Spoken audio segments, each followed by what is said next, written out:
Cher André Barbeau, on ne vous présente plus car depuis fort longtemps, vous êtes mondialement connu. Et je crois qu'ici même, vous avez beaucoup de vos amis de l'étranger, de conférenciers ou autres, qui apprécient beaucoup vos travaux parce qu'ils n'ont pas toujours été appréciés en France. On n'est pas toujours prophète dans son pays. Mais j'ai été au congrès de Venise, vous ne pouvez pas vous imaginer l'accueil qui a été réservé à André Barbeau. Et je sais que dans beaucoup d'autres pays, il en est de même. À une certaine époque, cela fait déjà longtemps, vous avez su imposer l'astrologie psychologique. Et il y a un des livres qui témoigne de ce nouvel esprit. C'est pas étonnant, avec une triple conjonction Soleil, Jupiter, Saturne, de faire en équipe un ouvrage sur Jupiter, Saturne, et Soleil, Jupiter, Saturne en balance. Donc cet ouvrage est avec beaucoup de collaborateurs, Soleil, Jupiter, Saturne en balance en 7. Donc c'est le fruit de tout un travail, c'était le fruit de toute la recherche de la section psychologique du Centre international d'astrologie qui avait créé dans les années 50 un nouvel état d'esprit en France. Alors, il y avait eu des corrélations entre différentes planètes ou différents signes et des données de caractérologie, mais aussi des données au niveau analytique. Et à ce moment-là, on connaissait en France surtout Freud, et je sais que déjà dès cette époque, un lien était établi entre Saturne et le stade oral. Je crois que ça n'a pas changé depuis. J'ai le plaisir de vous laisser la parole. Merci. Mes chers collègues, c'est assez? On entend bien? Oui. Mes chers collègues, il n'y a pas de meilleure introduction à la connaissance de Saturne que l'observation du rythme de son propre cycle où, comme s'il était à l'œuvre en direct, sa cinétique caractérise la trajectoire de notre existence. Partant de sa position natale, l'astre effectue d'abord son propre carré à 7 ans, où l'être humain quitte l'enfance et entre dans l'âge de raison. L'esprit émerge de l'imaginaire, du rêve éveillé. Adieu, Père Noël et conte de fées, un principe de réalité apparaissant à contre-courant du principe de plaisir régnant. Le dégagement de sa propre nuit intérieure se radicalise à la métamorphose de la puberté lorsqu'à 14-15 ans, l'astre passe à l'opposition de lui-même. Puberté égale être sexué égale nouveaux objets affectifs. Tournant le dos à son origine, l'être se libère de ce qui l'a jusqu'ici porté. C'est l'âge ingrat de l'adolescence qui, au lien parental, commence à préférer l'autre. Arrive le carré suivant, à 21 ans. Nouvelle rupture où il devient adulte, indépendant et responsable. Voici venu le temps de quitter ses vieux. Situation typique de l'exil de Saturne en Cancer, évoquant la parole biblique « Tu quitteras ton père et ta mère ». Le retour trentenaire de l'astre à sa base boucle un premier cycle en filiation parfaite de la sexualisation pubertaire de l'opposition. Enraciné dans sa propre vie, à son tour, l'engendré engendre. Résumons la dialectique, thèse, antithèse, synthèse, conjonction, opposition, reconjonction. 1. Le né. 2. Se sexualise. Et 3. Enfante. La fille devenant mère, le garçon devenant père. Plein sens est donné à cette étape capitale de la trentaine parce qu'elle est le mi-temps de la portée fécondante de la femme, dont la moyenne s'étend entre une puberté de 11-14 ans et une ménopause à partir de 45 ans, soit un cycle quasi trentenaire encadrant précisément les deux oppositions de Saturne à lui-même. En France, dans les années 50, où elle faisait plusieurs enfants, la femme mettait au monde son premier rejeton à 22 ans en moyenne. C'était autour de 27 ans, il y a une dizaine d'années, et c'est maintenant, à 28-29 ans, son engendrement se rapprochant de l'unicité, le chiffre étant de 1,65. Au cours du second cycle de Saturne, lorsqu'arrive la nouvelle opposition de 44 ans, commence l'éloignement de ses propres enfants. Ici s'entend l'exil toujours de Saturne en Lion avec le détachement de ses propres œuvres. Toi aussi, à ton tour, tu seras quitté par ta fille et par ton fils. Quand survient le second retour cyclique de la soixantaine, l'on passe aux enfants des enfants en devenant grand-mère, grand-père, tandis que disparaissent ses propres parents. C'est aussi l'âge de la retraite à parfaite consonance saturnienne. Ainsi se présente en raccourci le scénario, bien entendu, générique, de la cyclicité saturnienne. Cette ultime signification, l'on aurait pu y penser beaucoup plus tôt, tant elle saute aux yeux. Hérodote disait déjà tenir des prêtres égyptiens qu'un siècle embrasse 3 générations, et ce rythme trentenaire est, avec le cycle lunaire féminin mensuel, le plus frappant des cycles psycho-socio-historiques. La plupart des sociologues et des historiens européens admettent avec Quetelet 30 ans par génération, déclare notre grand sociologue français Gaston Boutoul dans son classique Traité de sociologie. Nous avons là, enfin, on peut dire qu'on peut cesser de tourner en rond, parce qu'on n'a pas cessé là-dessus de tourner en rond. Nous avons là, vraiment, le symbole étant devenu, c'est le cas de le dire, chair et os, nous avons là vraiment le symbole d'un Saturne descendu sur Terre. Sachant cela, vous comprendrez maintenant la parfaite incongruité de faire de notre planète la représentation du père ou du principe paternel, ainsi que le dit Rudyard, ou de la mère, comme en Suisse alématique le croient Bruno et Louise Hubert. Il s'agit là d'un véritable contresens. Si Saturne parentise au retour trentenaire, il déparentise à ces deux oppositions.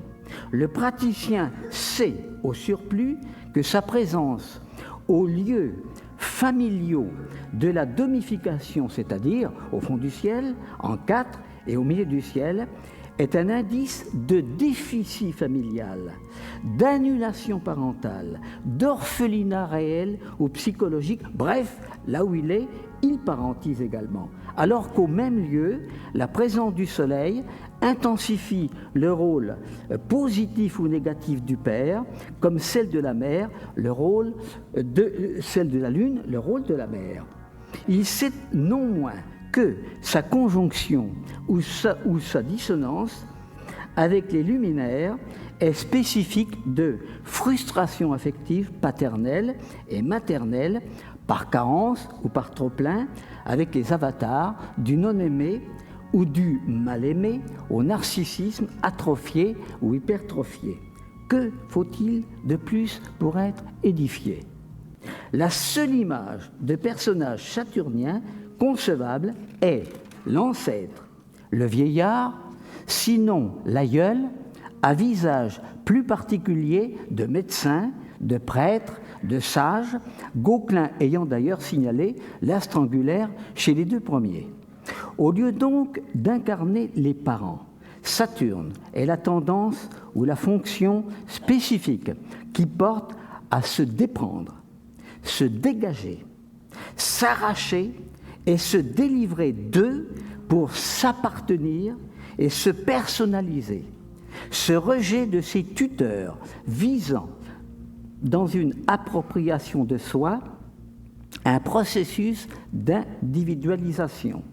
Il s'agit de devenir soi-même adulte, c'est-à-dire de se constituer, être autonome et responsable, de s'accepter seul, au risque même de connaître la souffrance de la solitude, cette pauvreté existentielle saturnienne.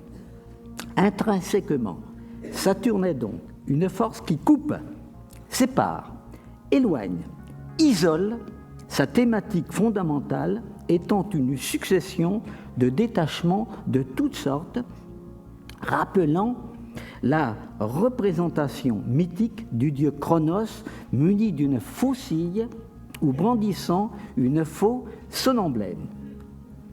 Autre correctif, Saturne dépasse la théorie des âges conditionnaliste qui ne le fait entrer en piste qu'à 12 ans.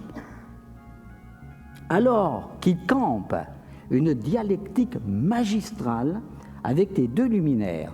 Ainsi, dans l'ordonnance des orbites du système solaire copernicien, le groupe Terre-Lune est au milieu entre le noyau central solaire et la frontière Saturne, limite du système visible.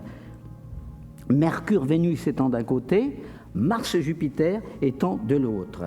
Dans le système ptolémaïque géocentrique, le Soleil occupe le centre entre les extrêmes de la Lune et de Saturne. Et puis, dans le zodiaque, eh bien, les deux domiciles de Saturne sont en face à face avec les deux domiciles des luminaires. Ne nous étonnons donc pas que, pour tous, l'Odyssée saturnienne commence à la naissance même et immédiatement comme contrepoids à l'irruption solilunaire de la vie.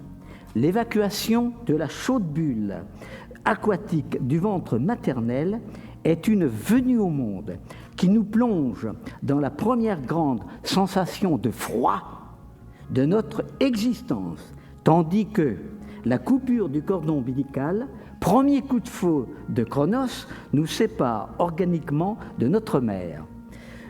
À cela s'ajoutant l'effet primordial de la rencontre-choc, de la peur, une peur bien sûr vécue inconsciemment en angoisse, qui devient d'emblée, face au mouvement de la vie, la sensation et la réaction type du sentiment de vivre saturnien.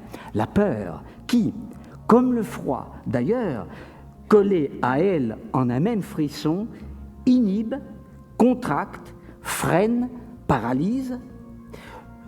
La peur qui fait craindre le dehors nous fait reculer devant la vie et nous replier sur nous-mêmes. Déjà, le ton est entièrement donné, Saturne est bien là à la première minute de notre vie. Le nouveau-né ne continue pas moins de dépendre étroitement de sa mère, l'alimentation devenant aussitôt le centre vital du nourrisson destiné soit à l'allégresse jupitérienne d'une succion comblée ou à la détresse saturnienne d'une faim non rassasiée. Avec ce cordon ombilical digestif, nous sommes en plein stade oral où la libido du bébé, fixée à la zone buccale, est centrée sur l'acte de téter. Le petit être porte tout à sa bouche dans une démarche d'incorporation dont la réplique psychique sera un phénomène primordial d'introjection ainsi qu'une orientation caractérologique générale d'introversion. Flagrante est d'ailleurs l'oralité du mythe lorsque Chronos dévore ses propres enfants. Lorsqu'à l'occasion le psychanalyste rend compte du caractère de l'individu qui a été comblé oralement. Il brosse aussitôt le tableau d'un bon vivant, consommateur réjoui, épanoui dans la joie qui dilate et la sympathie qui réchauffe. Bref, une réplique typique du jupitérien. De même, il ne saurait mieux saturniser celui qui est resté sur sa faim, la grisaille d'une humeur maussade et d'un manque d'entrain, être qui traîne en lenteur et rechigne à l'effort, moins enclin à grandir qu'à se protéger et à se replier sur soi.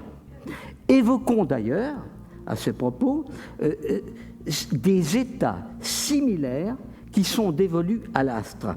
Stérilité, maigreur, restriction, pénurie, disette, famine, pauvreté, le manque, en un mot, perçu généralement comme une perte. Bref, la famille dégueu pour tout dire. La dépendance à la mère se poursuit au-delà de l'alimentaire, le cordon ombilical étant aussi psychique. L'on peut en ressentir la coupure à la venue d'un frère ou d'une sœur, obligeant à partager l'affection parentale, à l'entrée à la crèche, puis à l'école, bref, à toute absence ou éloignement physique ou moral des siens.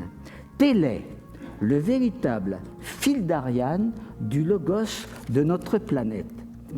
L'expérience saturnienne de vivre se révèle être ainsi une ascèse obligée à travers un exercice continuel de lâcher-prise qui est vécu comme une perte du non-soi, de dépossession en privation, d'éloignement en abandon, par coupures et détachements successifs, depuis l'adhérence placentaire au tout du bébé roi, l'être se dépouille progressivement de ce qui n'est pas lui et se réduit à son lui-même dans le cheminement d'un retrait sur soi.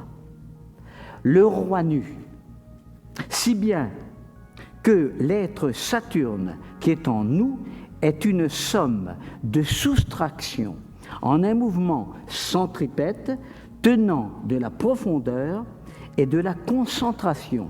Significative au plus haut point est d'ailleurs l'affectation anatomique à l'astre du squelette, qui est la charpente permanente de l'organisme. Entre parenthèses, les 29 boucles de l'année saturnienne évoquent les 29 vertèbres de la colonne vertébrale, l'os étant la matière la plus dure et qui défie le temps, la denrée précieuse du saturnien.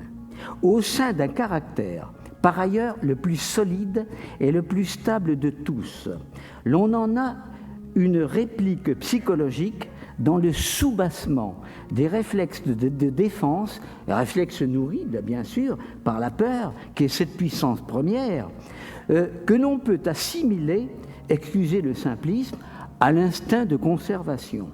Véritable citadelle, souveraine fonction saturnienne, à quoi tout va nous ramener. En première instance, force vitale greffée sur l'appétence nutritive. Cet instinct de conservation est le précipité de réactions acquises, sédimentation d'habitudes prises et fixées, capital de protection et de résistance à partir desquelles le saturnien est enclin à se parquer et à s'encrouter en se réduisant dans son lotissement, mais aussi au profit d'un approfondissement lui venant notamment d'une forte secondarité. Secondarité, persistance des impressions reçues, creusant son sillon, laissant des traces intérieures, faisant en quelque sorte se prolonger le passé dans le présent, en quelque sorte la trame d'une continuité rassurante. La peur est d'ailleurs en filigrane de bon nombre de traits de caractère saturnien, comme s'ils étaient à son service. Pensez-y, self-control, calme, observation, réflexion, patience, prudence, prévoyance, timidité, réserve, doute, crainte, inquiétude, méfiance. Un pas de plus, et l'instinct de conservation trouve son meilleur abri avec la cuirasse de l'égoïsme. C'est la manière saturnienne, parce qu'il n'y a pas qu'un égoïsme saturnien, bien entendu, la manière saturnienne de l'égoïsme, c'est de protection qui consiste à se verrouiller en se fermant au monde, tout en s'isolant dans l'insensibilité, sorte d'anesthésie affective à la souffrance. Ne pas s'attacher pour ne pas perdre, ne pas aimer pour ne pas être abandonné. Toute une panoplie de traits de caractère saturnien y contribue d'ailleurs. Sévérité, exigence, abstinence, continence, mutisme, distance, indifférence, impassibilité, froideur, misanthropie. C'est là le comportement général ou d'un refoulement, sinon d'une répression de la sensibilité, de l'affectivité. Nul étonnement donc à ce que le saturnien classique, en pur type de terre, soit un cérébral. Chez lui, la peur initiale, retenant l'élan vital et bridant la spontanéité, la pensée se substitue à l'émotion et à la sensation de vivre, comme si l'être s'était refroidi. Aussi fait-il aisément un intellectuel, comme en témoigne l'angularité de Saturne chez les savants. Son intelligence se donnant au surplus du repli, du recul, est excellent dans le conceptuel et l'abstraction. Or, c'est également au service de l'instinct de conservation qu'est cette activité mentale, car elle est aussi, qu'on y pense bien, un mécanisme de défense contre l'angoisse de vivre. Elle est un détournement d'intérêt, l'existentiel étant différé par la pensée. L'on peut revenir ici à la savoureuse formule de Lacan « je pense » ou « je ne suis pas », donc je suis ou je ne pense pas. Parler intellectuellement du vivant est souvent une manière de le fuir quand ce n'est pas simplement de le contenir. Certains névrosés choisissent les mathématiques parce qu'ils sont sûrs de ne jamais rencontrer dans leurs équations le visage de l'amour ni le rictus de la mort. Dans ce cas, ce n'est plus par, mais pour l'intelligence que l'on finit par vivre, alors qu'aussi brillant qu'il soit, l'intellect n'a pas plus d'utilité qu'un trésor enterré par un avare, tant qu'il n'est pas au service de l'élan vital. En dépit de ces jugements qui sont critiques, j'en conviens, ce processus saturnien cérébralisant n'en est pas moins un phénomène prodigieux. C'est essentiellement grâce à lui que nous évoluons. Il est le plus grand libérateur de nos pesanteurs et opacités animales, celui qui nous délivre des chaînes de nos instincts, de la prison de nos passions, outre qu'il est le grand levier de notre ascension intellectuelle, morale et spirituelle. Et il y a peu de véritable grandeur humaine sans cette ultime conquête de soi à laquelle il aboutit. Il s'agit là, il va de soi, du bilan supérieur d'un Saturne vécu consciemment et assumé volontairement. L'on en a épousé les vertus et l'on en récolte les fruits. C'est une prise en charge de soi par le moi qui est conscience et volonté. Ce Saturnien-ci est généralement un individu accompli, appréciant d'autant plus sa réussite que là-devant à son seul effort et la ressentant comme une ascension capricornienne.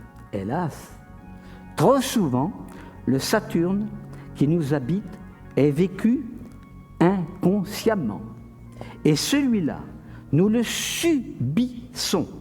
C'est lui qui nous fait psychiquement revenir au stade oral de notre prime enfance. Une telle régression frappe naturellement le tissu affectif de l'être. Celui-ci se retrouve face à un problème d'avidité, tendance captative, sujette soit à se bloquer, soit à se défouler sous les aspects d'un Janus originel, anorexie, boulimie. Sous les coups de feu de Saturne, l'abandonnique a en effet deux façons de réagir, en renonciateur ou en revendicateur. Le premier, renonciateur, acceptant l'abandon, se résigne à lâcher prise, supportant le détachement comme un manque à oublier, une perte à éponger. Il devient précocement mûr au point même d'être parfois déjà vieux, tout petit. Anorexique affectif, il prend le chemin du dépouillement personnel et est à sa manière un roc. Suçant son pouce et se cramponnant au jupon maternel, le second, le revendicateur, est un malsevré qui s'accroche obstinément, fixé à ce qu'il veut obtenir, voulant combler le vide, en quelque sorte se remplir. Lui, par contre, est un être qui ne sort pas de l'enfance, boulimique en mal de maternage, quelque peu larvaire, trop souvent âme à la dérive, exposée au naufrage intérieur. Examinez de près la grande famille des Saturniens ou des Saturnisés, et vous ne tardez pas à différencier deux catégories de personnages. D'un côté, Charles Quint, Montaigne, Calvin, Kepler, Spinoza, Kant, Schopenhauer, Robespierre, Comte, Pasteur, Mallarmé, Gandhi, etc. De l'autre, Edgar Poe, Goya, Baudelaire, Musset, Nerval, Chopin, Verlaine, Modigliani, Utrillo, etc. Les premiers nous sont bien connus. A-t-on un suffisant regard sur les seconds? Ce qui distingue essentiellement les deux branches de cette même famille, où saute ici aux yeux le clivage oral, sobriété, intempérance, c'est une polarisation soli-uranienne active et sèche chez les premiers, et chez les seconds, une polarisation lunipneptunienne passive et humide. Avec l'un, le renonciateur, nous est restitué le classique tableau caractérologique du Saturnien aux vertus froides. Caractère grave, sérieux, discipliné, ordonné, sobre, intègre, rigoureux, plus ou moins rétracté et rigide, foncièrement amer ou pessimiste. Chez ce cérébral, ce qui émane de l'inconscient, on revient à l'inconscient, est la pression saturnienne du surmoi, sorte de chape de plomb s'apesantissant comme une glaciation sur les épaules du moi. Ce surmoi sévère est lui aussi au service de l'instinct de conservation. Il en grossit les ressources par ses mécanismes d'interdiction, soit tout ce que l'on se refuse à soi-même en raison d'un carcan d'exigence ou d'obligation qu'on s'impose, de principes qu'on se fixe. Sa ligne de vie étant celle de l'austérité, du renoncement, sa façon d'être étant les contraintes d'un ne pas être. Avec l'autre, le revendicateur, oublié dans les manuels un peu trop, nous faisons connaissance d'un Saturnien plus ou moins infantile ou immature, du Saturnien que j'ai mis entre guillemets mou. Cette fois, chez cet affectif, c'est par en bas que le moi est assiégé. La pression de l'inconscient étant ici une montée, sinon un déferlement du ça. Un ça qui le livre au caprice du désir, le rendant insatiable de sensations dans une course plus ou moins effrénée à la satisfaction de ses démons intimes. Plus de frein, le moteur s'emballe.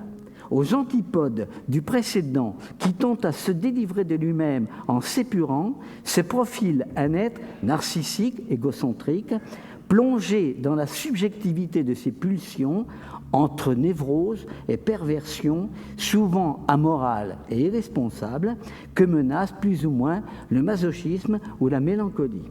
On peut ainsi camper tout un clavier d'une bipolarité saturnienne.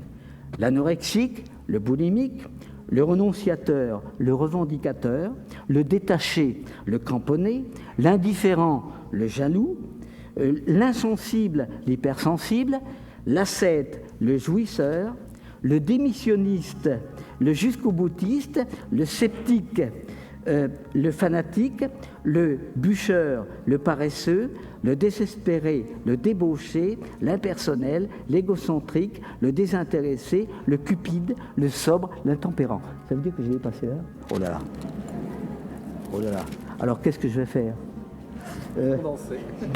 Ainsi, parmi les femmes, je n'irai pas jusqu'au bout, ainsi parmi les femmes saturniennes, une qui veut tout, l'avide Simone de Beauvoir, et une qui renonce à tout, l'ascète Simone Veil avec un W. Ces deux pôles interfèrent comme la nuit et le jour, si bien que le saturnien courant n'est pas automatiquement aligné sur la totalité de l'une ou de l'autre de ces colonnes. Il n'y a pas deux saturniens, il y a finalement un panaché, genre robe rayée du zèbre.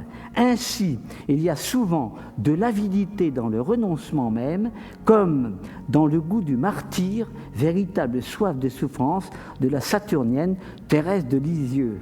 Bien que cette avidité réclame du côté revendicateur, il est par exemple fréquent de voir l'ambition, qui est une supérieure aspiration d'étancher une soif d'exister, dominer chez le renonciateur qui sait à distance lui donner un caractère impersonnel.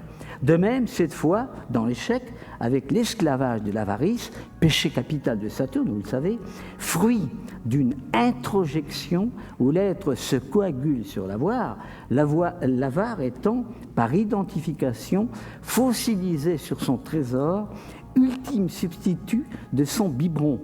Entre le sordide de l'avarice et la grandeur de l'ambition, l'avidité a plus d'un tour dans son sac pour se satisfaire, puisqu'elle fait aussi bien le bourreau de travail, une boulimie de boulot, comme par exemple avec Saturne en 6, que le désœuvré parasite, le jaloux envahissant et dévorateur, le conservateur, le collectionneur, l'érudit, en somme, les affamés de toutes sortes. Je termine. De tous les corps célestes, du septenaire traditionnel, Saturne est l'astre des plus extrêmes contrastes de valeurs. Cela tient à la disposition de Janus, ce dieu à double face ayant donné son nom au 10e satellite de la planète. Qu'est-il de plus éloigné qualitativement que le mendiant suprême mal sevré, suspendant sa misérable vie quotidienne à l'acte de se faire nourrir par les autres, et l'anachorète, si distant de ses besoins, délivré d'eux dans un suprême détachement. Immense aussi est le fossé qui sépare le meilleur de ce qu'il procure intellectuellement et le pire de ce qu'il déclenche instinctivement. C'est à lui que nous devons les cimes de la vie de l'esprit et les plus hauts édifices de la pensée dans toutes les sphères de la culture, mais s'il est au plus haut, hélas, on le trouve aussi au plus bas. C'est lui qui nous fait céder à nos plus vieux démons intérieurs. Rien de tel, par exemple, que sa dissonance avec Mars-Pluton pour déshumaniser l'être en faisant régresser ses pulsions agressives au stade archaïque d'un âge de pierre, livré au ravage d'un défoulement monstrueux, le surmoi, dans ce cas, ayant mobilisé contre le moi toute l'énergie sauvage du ça. En bref, l'élévation et la chute. J'en reste là. Eh bien, vous lirez la suite dans l'ouvrage que publiera notre ami. Merci.